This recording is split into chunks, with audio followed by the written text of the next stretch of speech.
Hi, everyone, and welcome to my channel, where I bring you the best analysis and theories on DC movies and TV shows. Today, I'm going to talk about how the post-credits scene of Blue Beetle sets up the future of the DC universe. If you haven't seen Blue Beetle yet, go watch it right now because it's amazing.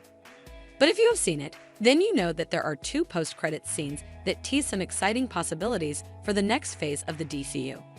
So let's dive in and see what they mean.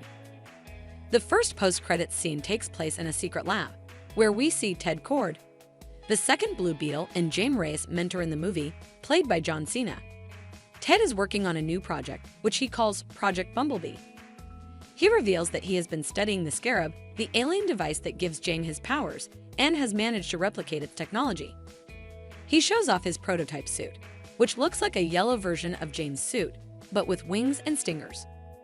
Ted says that he wants to use the suit to help Jane fight crime and save the world, but he also admits that he misses being a superhero himself. He then puts on the suit and flies away, leaving behind a note that says, "Gone to save the world. BRB, Ted." This scene sets up several possibilities for the future of Blue Beetle in the DCU. First of all, it confirms that Ted Kord is still alive and active in the DCU after he was seemingly killed by Maxwell Lord in Infinite Crisis. It also suggests that Ted might become Bumblebee, a superhero who has been associated with the Teen Titans and the Doom Patrol in the comics.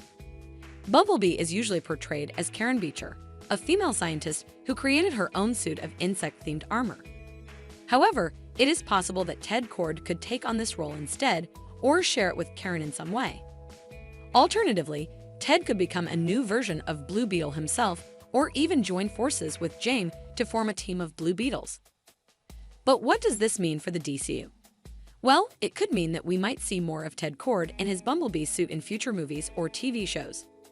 Maybe he will appear in the Suicide Squad 2 or Peacemaker, since he is played by John Cena, who also stars as Peacemaker in those projects.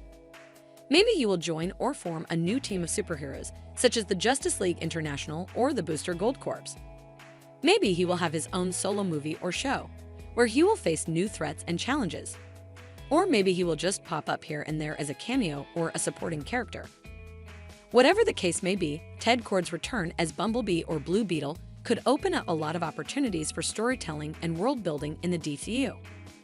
He could introduce new characters, locations, and concepts from the comics, such as the Reach, the Bug Ship, the Time Sphere, the New Gods, the Multiverse, and more.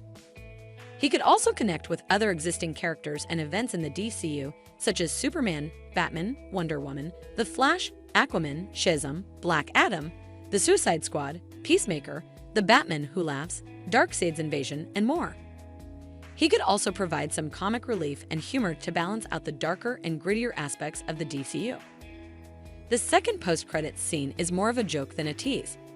It shows a claymation version of El Chapo in Colorado, a Mexican superhero parody TV show from the 1970s. The scene recreates one of the show's episodes, where El Chapo in Colorado faces off against a giant robot controlled by a villain named Dr. Thalia. El Chapo in Colorado uses his signature weapon, a red hammer with a yellow heart on it, to smash the robot's head. However, he accidentally hits himself on the head as well, knocking himself out. The scene then cuts to black, with the words "The End" appearing on screen. This scene is a homage to one of James Reyes' inspirations in the comics. James Reyes was created by Keith Giffen, John Rogers, and Cully Hamner in 2006 as part of DC's 1 Year Later event. Giffen has stated that he based James' personality and humor on El Chapo in Colorado, who was one of his favorite TV characters growing up. El Chapo in Colorado was created by Roberto Gómez Bolaños, also known as Chespirito, who was a famous comedian and actor in Mexico and Latin America, and became a cultural icon in Mexico. The claymation scene in Blue Beetle pays tribute to this legacy and shows how James Reyes is part of a larger tradition of Mexican superheroes. But what does this mean for the future of the DCU? Well, not much, really. It's just a fun and funny Easter egg that shows the creators' love and respect for El Chapo in Colorado and Chespirito. It also shows the diversity and richness of the DCU, where different cultures and influences can coexist and inspire each other. It also shows that the DCU is not afraid to have some fun and make fun of itself sometimes, which is always a good thing.